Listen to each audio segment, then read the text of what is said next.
I think we should all have as much technical knowledge as possible to make films. The technical knowledge of a camera, lenses, film stock, lighting, sound, editing machines.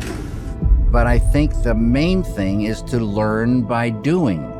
When you have hands-on and are doing things, it brings you into the thing and you realize what this does, what that does, and opens up possibilities for the flow of ideas.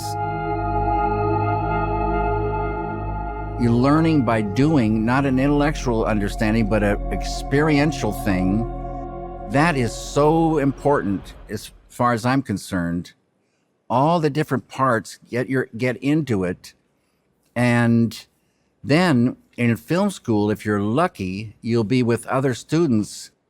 And if they're the right ones, you'll inspire one another and light a bigger fire. And you can meet people that you'll stay with, and work with. And it could be really, really great, this school learning environment. Maybe get a camera. Save up, figure out a way to get a camera and learn how to use it. Then maybe get some friends and write a scene based on ideas that you might have caught and shoot that. And then because you did that and you see what the camera did, you see like, oh, I should have been closer on that shot.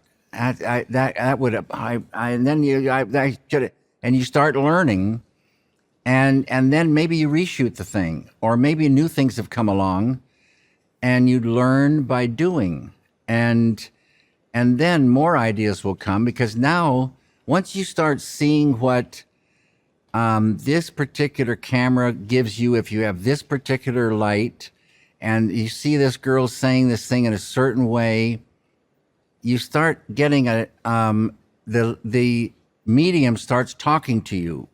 And it's like it introduces itself to you. You get to know it. And then the more you get to know it, the more it helps you get ideas. Oh, if I did this, and that's an idea. Or, and then they come. And so you just stay alert, do your work, don't worry about the world going by. It doesn't mean that you can sit around and not do anything. You've got to get your butt in gear and do it. And don't take no for an answer. Translate those ideas to cinema or to a painting or to whatever. And figure out a way to get it done.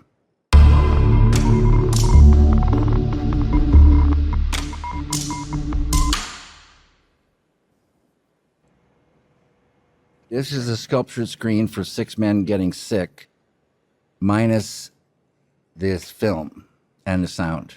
2 of the faces are me and 1 is of Jack. And they're cast in resin, all put together to be this screen upon which the film fell.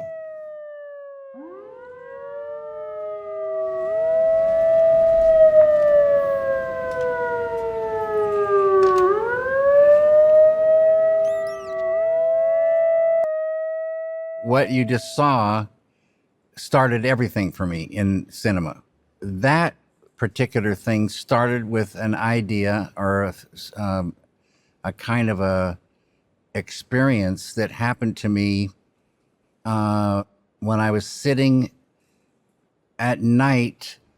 I picture it being around 9:30 or 10 at night in a cubicle in a large studio room at the Pennsylvania Academy of Fine Arts. I'm in there painting a picture about 3 or 4 foot square, mostly black, with this green, sort of a garden, a green coming out of the black. I'm sitting back looking at this thing, and as I'm looking at the painting, the green began to move, and from the green and black came a wind. And I thought, oh, moving painting. And then I started thinking about a moving painting. And at the end of every school year, they had an experimental painting and sculpture contest. And I thought, I'm going to build a moving painting for that experimental painting and sculpture contest. I didn't know anything about film, zero. And I went down to this, I thought 16 millimeter cameras were all the same.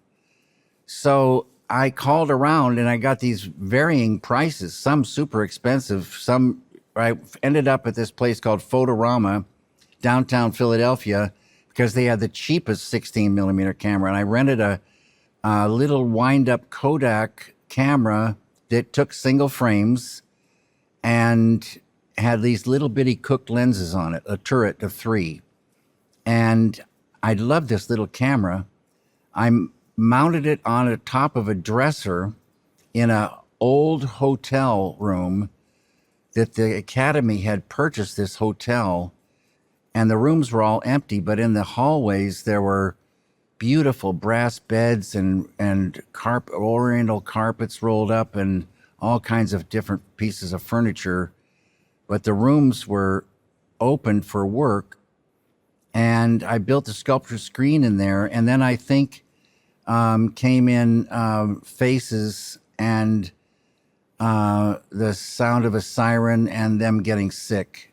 So it kind of started, those ideas came, and this siren was on a loop of 1/4-inch tape, and the film was not from a negative, it was what do you call it, reversal. It was what you develop is what you show. And so it was really trashed by going through the projector so much. That whole thing cost $200. And I said, this is absolutely ridiculous and I can't do this anymore. It was going to be the end. But a wealthy former student saw it and commissioned me to build a moving painting for his home. And that led further into the world of cinema. And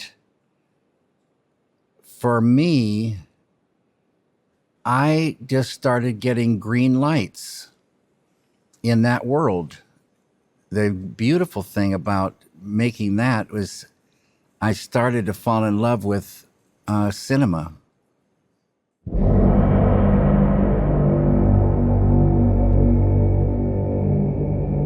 I think you should go into film history a little bit.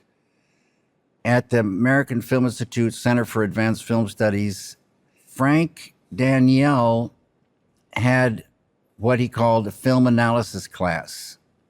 And I think this is a great, great thing. There were maybe 10 students and would come to the class, and we'd meet for a few minutes in Frank's office, and he would say, okay, you're in charge of editing, you're in charge of music, you're in charge of sound, you're in charge of, costumes, you're in charge of this. Give everybody something. And then we go see a film. And then we go back into Frank's office, and each person would talk about a particular, element, like the editing or the sound or the music. And it helps to realize that there are these different sections, and each one has so many possibilities to, realize those ideas in fantastic ways.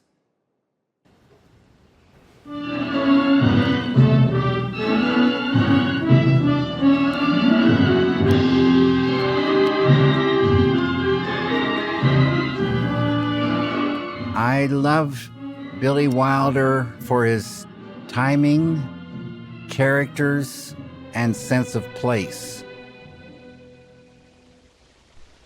I can't go on with the scene. I'm too happy. You see, this is my life. It always will be. There's nothing else. Just us. And those wonderful people out there in the dark. All right, Mr. DeMille, I'm ready for my close-up.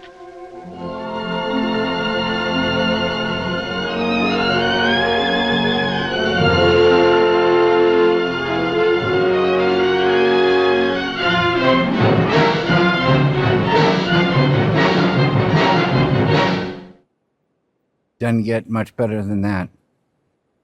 I love Sunset Boulevard with all my being, and I love his film The Apartment. And one thing I've noticed about both those films is that places, they feel so good, so correct, and it's just beautiful sense of place, time, mood, characters, timing, humor, sadness, you know, all this human condition just flows in a Billy Wilder film. Is a great, great, great artist.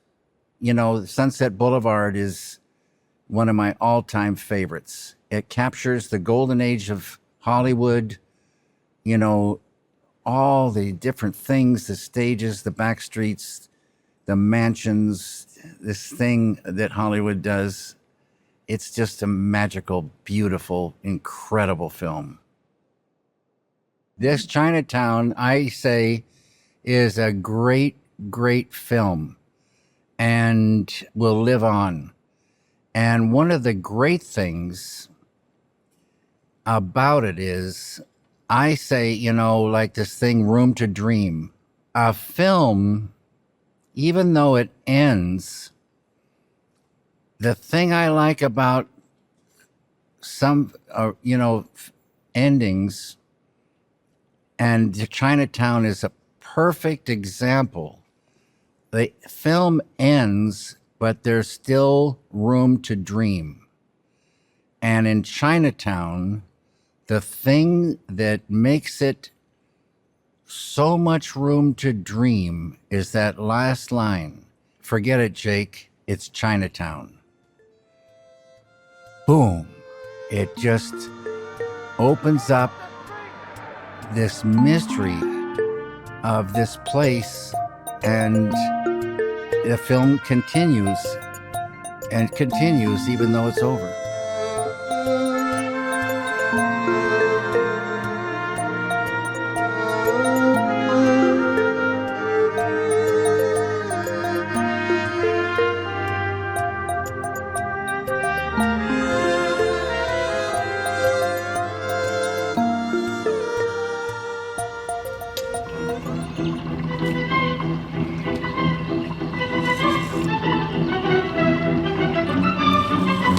I love everything about Fellini.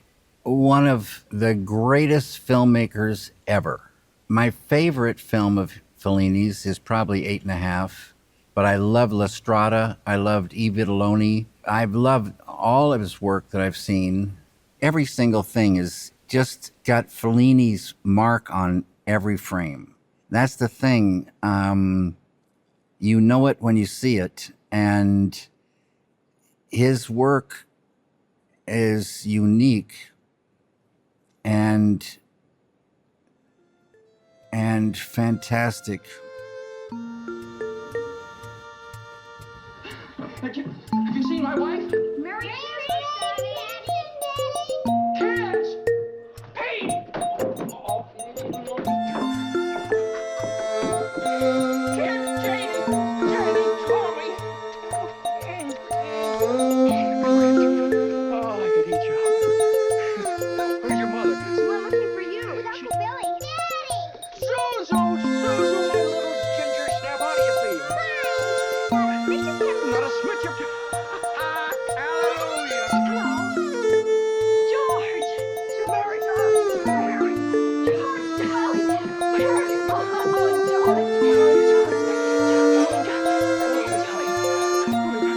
Are you real?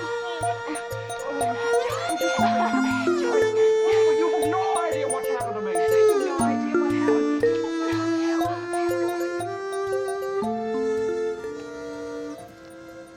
Incredible. Frank Capra was another one, all-time greats.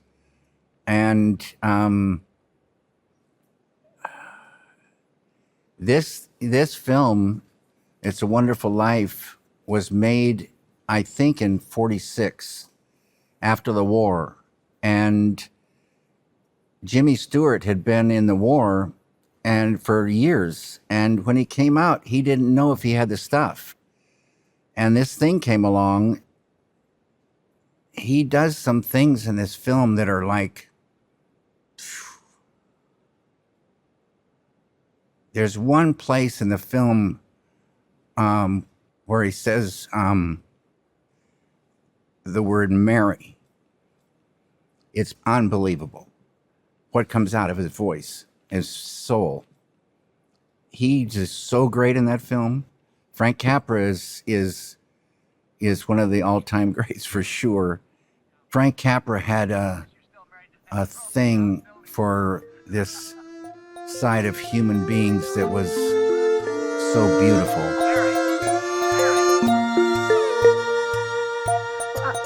I'm here.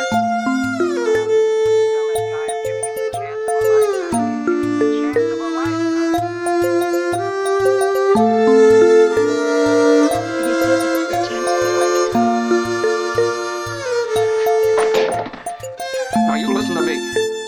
I don't want any plastic, I don't want any ground floors, and I don't want to get married ever to anyone. You understand that? I want to do what I want to do. And you're... George.